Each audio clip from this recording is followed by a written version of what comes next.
Good morning, children. இன்னைக்கு நம்ம electricity லெசனோட continuation பார்க்கலாம். லாஸ்ட் கிளாஸில் நம்ம பார்த்தோம் பேசிக் இன்ட்ரடக்ஷன் மட்டும் பார்த்தோம். மேட்டர்னா என்ன, எலிமெண்ட்ஸ்னால் என்ன, சப்ஸ்டன்ஸ்னால் என்ன அப்படின்னு ஒரு பேசிக்கான இன்ட்ரடக்ஷன் மட்டும் பார்த்தோம். 2 சயின்டிஸ்ட் பற்றி பார்த்தோம், ஜான் டால்டன், ரூதர்ஃபோர்ட், 2 பேர்த்த பற்றி பார்த்தோம்.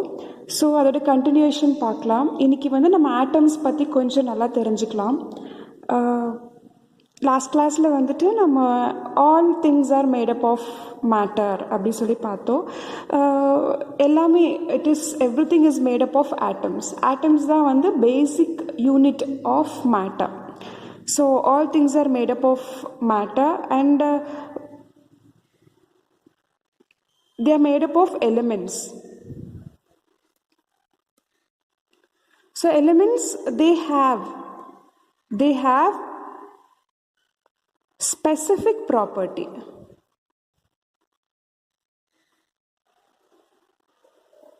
They have specific property. They have specific chemical or physical property. So one example solnona gold. Okay, so gold is always shining and the color, that is a physical property. And salt example sono solubility, kariyakuriya thanmai irukku, so that is a chemical property. So they have a specific property. Over material ku, over matter, they are made up of elements, and that particular elements, they have a specific property, specified, adukku thaniya inda property irukku, adukuriyadu. So these elements have, and they are made up of atoms. They are made up of atoms. Atoms are nothing but blocks, building blocks, basic building blocks.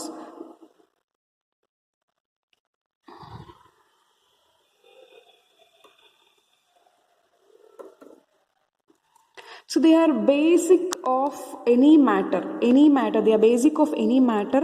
They are the building blocks. Building blocks அப்படின்னா நம்ம lower கிளாஸஸ்ல போனோம்னா நம்ம குட்டீஸ்லாம் வச்சு விளையாடுவாங்க. So blocks வச்சு அதை ஒரு shape கொண்டு வருவாங்க. ஸோ அது மாதிரி தான் matter is made up of atoms. Okay, the matter is made up of atoms and we call it as building blocks of matter. So atoms are building blocks of matter. So atom பத்தி இன்னைக்கு நிறைய தெரிஞ்சுக்கலாம்.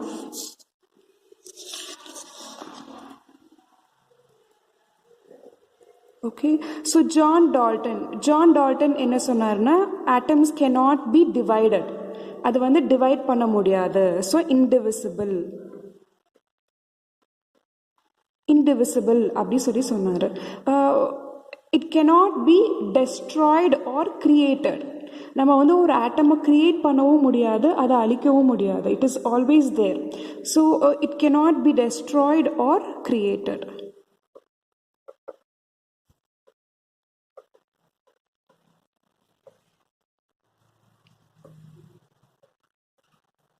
Okay, so இந்த 2 விஷயம் John Dalton சொன்னார். அப்புறம்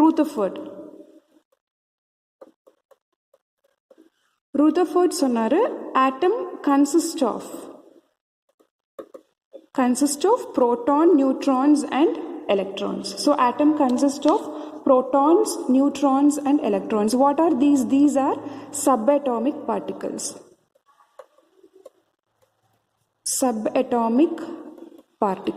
Subatomic particles are nothing but the smallest particles that is there inside this atom. இந்த atomக்குள்ள இந்த smallest particles இருக்கு. இந்த size எல்லாமே atom விட சின்னதா இருக்கும். So 3 particles இருக்கு. So how many? There are 3. So இது எங்க இருக்கு? So how they are, that we will see. So இது center of the atom, core னு சொல்லலாம், நியூக்ளியஸ்ன்னு சொல்லலாம். கோர் ஆஃப் சம்திங், சென்டர் இருக்கிறது தான் கோர்னு சொல்லுவோம்.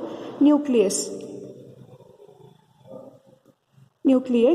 ஸோ திஸ் நியூக்ளியஸ், புரோட்டான்ஸும் நியூட்ரான்ஸும் உள்ள they are held tightly, they are held together. So they are together. So there are 3 particles. இங்க 3 particles இருக்கு. அது 3ல இந்த புரோட்டான்ஸும் நியூட்ரான்ஸும் சென்டர்ல இருக்கு. சென்டரில் இருக்குது and they are held together. They are held together. So electrons எங்க இருக்குன்னா, electrons they are revolving around the nucleus. So electrons are revolving around the nucleus. So 3 particles are there. அதில் 2 வந்து proton, neutron. அந்த ரெண்டுமே வந்து they are together. அது ரெண்டு ஒட்டுக்கா இருக்கு. electrons வந்து வெளியில இருக்கு. இந்த நியூக்ளியஸ்க்கு outside of the nucleus. So it is found outside of the nucleus and they are orbiting. They are orbiting. So what is orbit? Orbit is a path. It is a path. Basically நம்ம orbit na it is a path. It is a regular path. ரெகுலராக இப்படி move ஆகுதுன்னா இப்படியே தான் move ஆகிட்டே இருக்கும். So it is a regular path and it is repeat ஆகிட்டே இருக்கும். மூமெண்ட் வந்து இட் இஸ் ரிப்பீட்டிங்.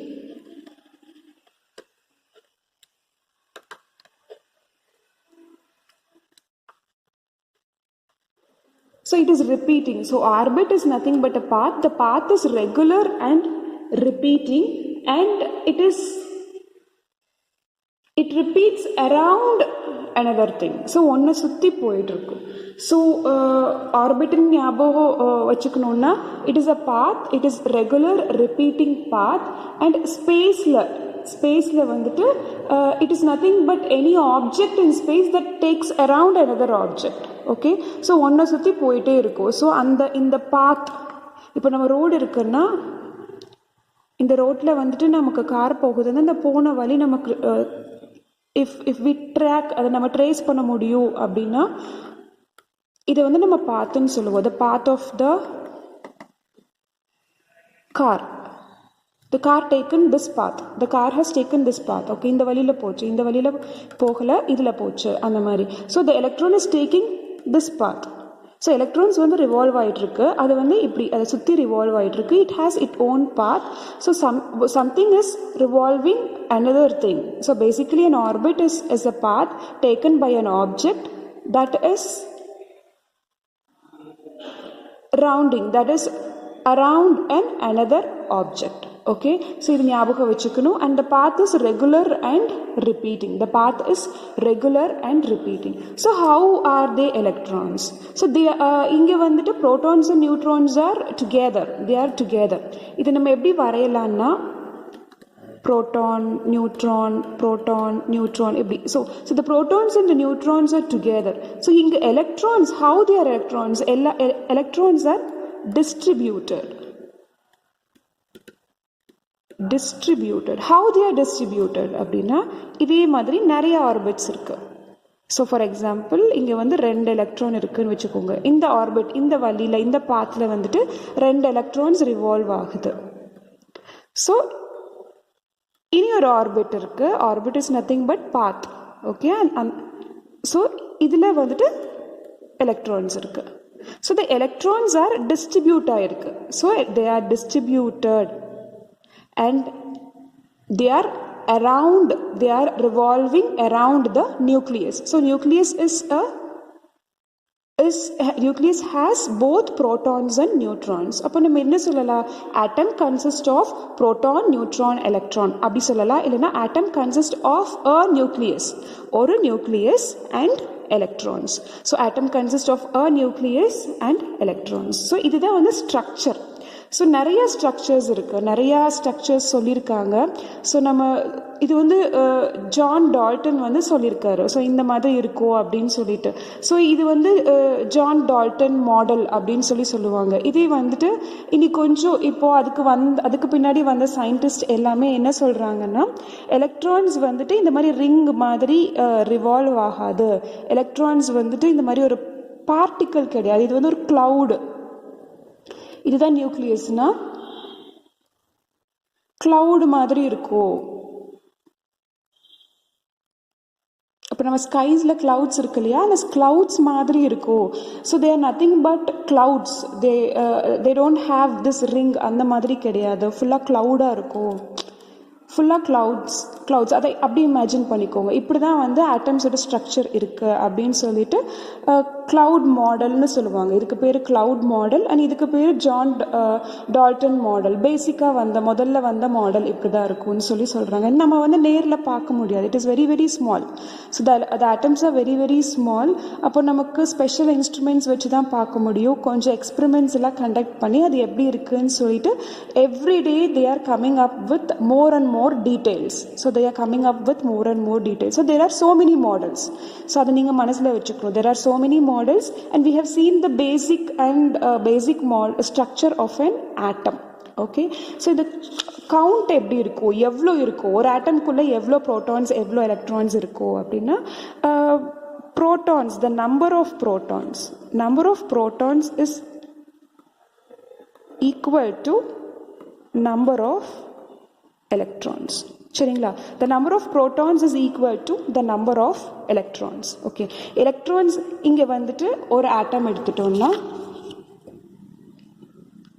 இங்கே வந்து 2 புரோட்டான் இருந்துச்சுன்னா இங்கே 2 எலக்ட்ரான்ஸ் தான் இருக்கும். 2 புரோட்டான் இருந்துச்சுன்னா 2 எலக்ட்ரான்ஸ் தான் இருக்கும். அதுதான் அவங்க சொல்கிறாங்க the count, the number of protons is equal to the number of electrons. So இதோட mass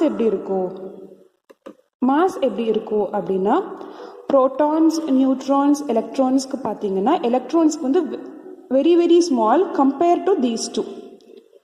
the mass is smaller. இது ரெண்டும் மோர் ஆர் லெஸ் ஈக்குவலாக இருக்கும். ஸோ இந்த ரெண்டும் டைட்டாக உள்ள இருக்கு. தே ஹெல்ட் டுகெதர். ஓகே. ஸோ இந்த ரெண்டும் மோர் ஆர் லெஸ் ஈக்குவலாக இருக்கும். Similar mass. ஓகே. ஸோ எவ்வளோ இருக்கும் நம்ம கிலோகிராம் கம்பேர் பண்ணும்போது அது ரொம்ப சின்னது, ரொம்ப very very tiny and it is a basic building block. அது எப்படி கிலோகிராம் கூட கம்பேர் பண்ணும்போது the mass of the proton எவ்வளோன்னா 1.673 into 10 to the power -27. Okay, அவ்வளோ சின்னது. ஸோ இந்த ரெண்டும் மோர் ஆர் லெஸ் ஈக்குவலாக இருக்கும். நியூட்ரானோட மாஸ் வந்துட்டு 1.675 into 10 to the power -27 kilogram. okay, so it means that 10 to the power 27. so avlo smallest tiny particle. so electrons oda mass evlo irukku appadina 9.109 into 10 to the power -31 kilogram. okay, so 1/10 to the power 31. so இது ரொம்ப சின்னது இதை விட. But இந்த ரெண்டோட mass கொஞ்சம் சிமிலராக இருக்கும். So நம்ம கவுண்ட் பார்த்தோம். கவுண்ட் பொறுத்த வரைக்கும் நம்ம என்ன மனசில் வச்சுக்கணும்னா the number of protons is equal to number of electrons in an atom. ஒரு ஆட்டம்னு எடுத்துட்டா அந்த கவுண்ட் வந்து ஈக்குவலாக இருக்கும். மாஸ் பார்த்தீங்கன்னா நம்ம எப்படி வச்சுக்கணும் அப்படின்னா the protons and neutrons have similar mass. the electrons are very very small compared to protons and neutrons. Structure எப்படி இருக்குது அப்படின்னா இது வந்து பேசிக் ஸ்ட்ரக்சர். நம்ம கிளவுட்ஸ் ஆகும் சயின்டிஸ்ட் சொல்லியிருக்காங்க. ரிங்ஸ் மாதிரி இல்லாமல் கிளவுட் மாதிரி இருக்குது. நம்ம ஸ்கையில் எப்படி கிளவுட்ஸ் இருக்குது அந்த மாதிரி கூட எலக்ட்ரான்ஸ் இருக்குது அப்படின்னு சொல்லியிருக்காங்க. So there is a different theories, different models இருக்குது. ஸோ கொஞ்சம் நம்ம பிஹேவியர் பற்றி பார்க்கலாம். இதில் வந்து ஒரு பாயிண்ட் கண்டிப்பாக மென்ஷன் பண்ணணும்னா எலக்ட்ரான்ஸோட பிஹேவியர். ஸோ எலக்ட்ரான்ஸ் வந்து மாஸ் கம்மியாக இருக்கும்னு பார்த்தோம். ஸோ இது எப்படி பிஹேவ் ஆகும்? இது வந்து நியூக்ளியஸ்க்கு வெளியில் இருக்குது. So it is outside the nucleus and they have different orbits இருக்குது. So they are distributed and they are revolving. அது மூவ் ஆகிட்டே இருக்குது. அது ஒரு இடத்துல இல்லை, அது வந்து மூவ் ஆகிட்டே இருக்குது அப்படின்னு சொல்லி. ஸோ இதோட பெக்யூலியர் பிஹேவியர், இந்த பெக்யூலியர் பிஹேவியர் என்ன அப்படின்னா it behaves like both particle and wave. Particle மாதிரியும் வேவ் மாதிரியும் பிஹேவ் பண்ணும் அப்படின்னு சொல்கிறாங்க. ஸோ அது என்ன அர்த்தம் அப்படின்னா இப்போ நம்ம ஒரு பால் இருக்குது, இந்த 2 பால் இருக்குது அப்படின்னா இந்த 2 பாலும் இன்ட்ராக்ட் ஆகுது அப்படின்னா இது வந்து ஒரு ஃபோர்ஸ் இருக்குது. இங்கே ஒரு ஃபோர்ஸ் கொடுக்குறோன்னா இந்த 2 பால் வந்து இன்டராக்ட் ஆகி இது வந்து இப்படி போக வாய்ப்பு இருக்குது, இல்லைன்னா இந்த 2 கொலாப்ஸ் ஆக வாய்ப்பு இருக்குது. ஸோ இந்த மாதிரி அசியூம் பண்ணிக்கலாம். ஸோ இதே வந்து நம்ம ஒரு இது பால் இல்லாமல் ஒரு வாட்டர்னு வச்சுக்கோ, கொஞ்சம் இட் இஸ் லிக்விட். வாட்டர் அப்படின்னா வேவ்ஸ், வாட்டருக்கு வந்து வேவ்ஸ் இருக்கும். ஸோ இந்த ரெண்டும் இன்ட்ராக்ட் ஆச்சு அப்படின்னா இது எப்படி இருக்கும்? It is different. ஸோ இன்னைக்கு கொஞ்சம் நம்ம யோசிச்சு பார்த்தோம்னா இங்கே ஒரு டார்ச் இருக்கு,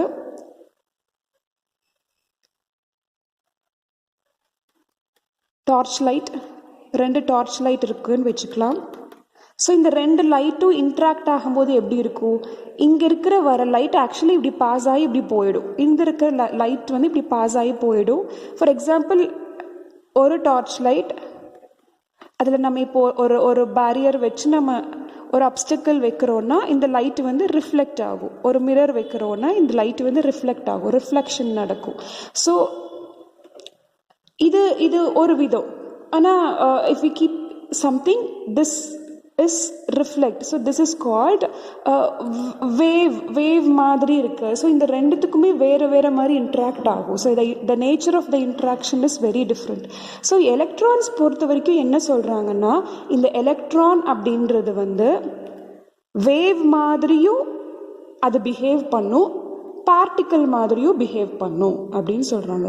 ஸோ இங்கே எலக்ட்ரான் இருக்குது அப்படின்னா இது இப்படி இஃப் இட் இஸ் ரிவால்விங், இது வந்து சுற்றி போயிட்டுருக்குன்னா இது எப்படி போகும்னா இது வேவ் மாதிரி போகும், ஒரு ஸ்பேஸில் வேவ் மாதிரி போகும். இங்கே வந்து வேறொரு எலக்ட்ரான் இருக்குது அப்படின்னா இங்கே வந்து இன்ட்ராக்ட் ஆகும்போது, இது கூட வந்து இது மீட் ஆகிறப்போ, ஒரு பாயிண்டில் இன்ட்ராக்ட் ஆகும்போது இது எப்படி மீட் ஆகும்னா 2 பால்ஸ் எப்படி மீட் ஆகுமோ அப்படி மீட் ஆகிக்கும், சரிங்களா? ஆனால் ஸ்பேஸில் இருக்கிறப்போ வேவ் மாதிரி இருக்கும். ஸோ இது வேவ் மாதிரியும் அதுக்கு பிஹேவியர் இருக்குது, பார்ட்டிக்கல் மாதிரியும் அந்த பால் எப்படி இன்ட்ராக்ட் ஆகுது அந்த மாதிரி பிஹேவியரும் இருக்குது அப்படின்னு சொல்கிறாங்க. இது ஒரு முக்கியமான கண்டுபிடிப்பு, குவாண்டம் மெக்கானிக்ஸ்ன்னு சொல்லுவாங்க. ஸோ டியூவல் நேச்சர்னு சொல்லுவாங்க. 2 நேச்சரும், அதுக்கு பார்ட்டிக்கல் நேச்சரும் இருக்குது, வேவ் நேச்சரும் இருக்குது அப்படின்னு சொல்லி. இது ஒரு பெக்யூலியர், இது ஒரு இன்ட்ரெஸ்டிங்கான விஷயம். நீங்கள் ஹையர் கிளாஸஸில் வந்தீங்கன்னா ரொம்ப படிப்பீங்க, ரொம்ப நல்லாயிருக்கும் இதோட எலிமெண்ட்ரி பார்ட்டிகல்ஸ் பற்றி படிக்கிறது. ஸோ இன்றைக்கி நம்ம ஆட்டம்ஸ் பற்றி நிறையா பார்த்தோம், எலக்ட்ரான்ஸோட பிஹேவியர்ஸ் பற்றி பார்த்தோம். இந்த ஆட்டம்ஸ் பார்த்திங்கன்னா இதுக்கு வந்து எட்ஜ் கிடையாது, it is round in shape. It is round in shape. இந்த புரோட்டானுக்கும் எலக்ட்ரானுக்கும் there is a force, there is an attractive force. இது நம்ம எப்படி வச்சுக்கலாம் அப்படின்னா, நம்ம எர்த் இருக்கு, ஒரு பால் தூக்கி மேலே போட்டோம் அப்படின்னு சொன்னால் பால் வந்து கீழே வருது. Why? It is because of the gravity, gravitational ஃபோர்ஸ்னால, கிராவிடேஷனல் ஃபோர்ஸ் அட்ராக்டிவாக இருக்கிறதுனால it is coming towards the earth. So இங்கேயும் ஒரு ஃபோர்ஸ் இருக்குது, இங்கேயும் ஒரு ஃபோர்ஸ் இருக்குது. ஸோ இது வந்து கிராவிடேஷனல் ஃபோர்ஸ்ன்னு சொல்லுவோம். ஃபார் எக்ஸாம்பிள் இங்கே ஒரு பால் இருக்குது, நான் இப்படி தள்ளி விடுறேன் அப்படின்னு சொன்னால் it is I am pushing the ball. So push is again a force. So this is mechanical force. So I'm using my arms, na enoda kai arms use panni na adha thalli vidren. So this is also a force. So this is also a force, gravitational force. And here ingiyum oru force irukku. So they are particles. The force is between protons and electrons. Inga neutrons kediyadu. Force vandu it is between protons and in the force oda nature enna, idu attractive force da. இதுவும் attractive force. So there is a force, there is a force, there is a force between protons and electrons.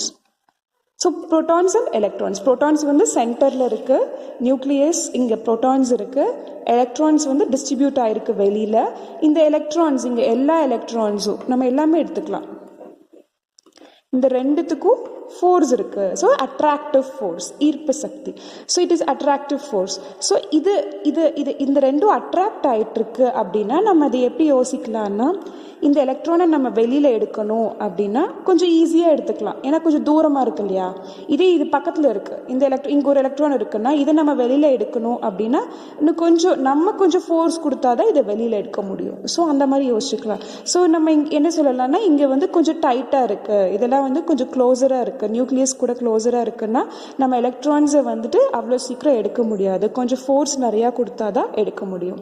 But இங்கே இருக்கிற outer most ஆர்பிட்டில் வந்துட்டு அவுட்டரில் இருக்கிற ஆர்பிட்ஸை வந்து நம்ம ஈஸியாக கொஞ்சம் ஃபோர்ஸ் கொடுத்தாலே எடுத்துக்கலாம். So there exist force. So நம்ம ஸ்ட்ரக்சர் படித்தோம், என்னென்ன இருக்குன்னு படித்தோம், எங்கே இருக்குன்னு படித்தோம், கவுண்ட் எப்படி இருக்குன்னு படித்தோம், ஃபோர்ஸ் இருக்குது. So there exist force. Okay, so இந்த ஃபோர்ஸ் வந்து it is between protons and electrons. There are 4 types of forces. Okay, நம்ம இன்னைக்கு ஒரு ஃபோர்ஸ் பற்றி தான் பார்த்துருக்கோம். ப்ரோட்டான்ஸுக்கும் எலக்ட்ரான்ஸுக்கும் இருக்கிற ஃபோர்ஸ். இந்த ஃபோர்ஸ் பேர் எலக்ட்ரோ மேக்னெட்டிக் ஃபோர்ஸ். ஹையர் கிளாஸஸில் வந்தீங்கன்னா நீங்கள் கண்டிப்பாக நிறையா படிப்பீங்க. ஸோ பிஹேவியர் பார்த்துருக்கோம், ஸ்ட்ரக்சர், அந்த ஃபோர்ஸ் எல்லாம் பார்த்துருக்கோம். ஸோ ஆர்பிட்னா என்னன்னு பார்த்துருக்கோம். ஸோ நீங்கள் இன்றைக்கி இது எல்லாத்தையும் ரிவைஸ் பண்ணுங்கள். டெக்ஸ்ட் புக்கில் வந்துட்டு page number electricity lesson chapter 5 page number 46 எடுத்துகிட்டு அந்த ஆட்டம் அப்படின்ற டாப்பிக்கில் ஒரு பேராகிராஃப் இருக்கும், ஆட்டம் மாடல் இருக்கும். ஸோ அந்த டயக்ராம் வந்துட்டு பார்த்துக்கோங்க. இந்த டயக்ராம், இந்த ஆட்டம் மாடலும் இன்றைக்கி படிச்சுட்டு டெஸ்ட் எழுதுங்க. ஸோ நான் கொஷின்ஸ் அனுப்புகிறேன். கொஷின்ஸ் வந்துட்டு பேசிக் கொஞ்சம் definitions, what is orbit, what is electrons, அந்த மாதிரி ஒரு பேசிக் கொஷின்ஸ். அது போக explain atom and atomic model, அந்த மாடலை நீங்கள் ட்ரா பண்ணி அதை எக்ஸ்பிளைன் பண்ணணும். ஸோ நீங்கள் ஒரே ஒரு ரெக்வெஸ்ட், நீங்கள் யாரும் மனப்பாடம் பண்ணி எழுதாதீங்க. இனி கொஞ்சம் எக்ஸ்ட்ராவாக நீங்கள் சர்ச் பண்ணி எழுதினாலும் ஓகே. உங்களோட ஓன் ஐடியாஸை எழுதுங்க. ஓன் ஐடியாஸ்னால் ஓனாக எழுதுங்க, அங்கே இருக்கிற மாதிரியே அப்படியே எழுதாதீங்க. உங்களுக்கு என்ன புரிஞ்சுதோ அதை மட்டும் நீங்கள் எழுதுங்க. ஸோ கிளாஸ் ஒர்க் நோட் புக்கில் நீங்கள் இதை அப்படியே எழுதிக்குவீங்க. அதுக்கப்புறம் அதை நல்லா படிச்சுட்டு டெஸ்ட் நோட்டில் எழுதுவீங்க. ஸோ 2 ரைட்டிங் ஒர்க் இருக்குது இன்னைக்கு. கிளாஸ் ஒர்க் நோட் புக்கில் நீங்கள் இந்த atom, explain atom and draw atom model அப்படின்னு ஒரு கொஸ்டினுக்கு நீங்கள் கிளாஸ் ஒர்க் நோட் புக்கில் எழுதுவீங்க. அதுக்கப்புறம் டெஸ்ட் நோட்டில் வந்துட்டு த சேம் திங்கை நீங்கள் வந்து படித்து எழுதுவீங்க. Thank you children. நான் நாளைக்கு உங்களெல்லாம் மீட் பண்ணுறேன். தேங்க்யூம்மா.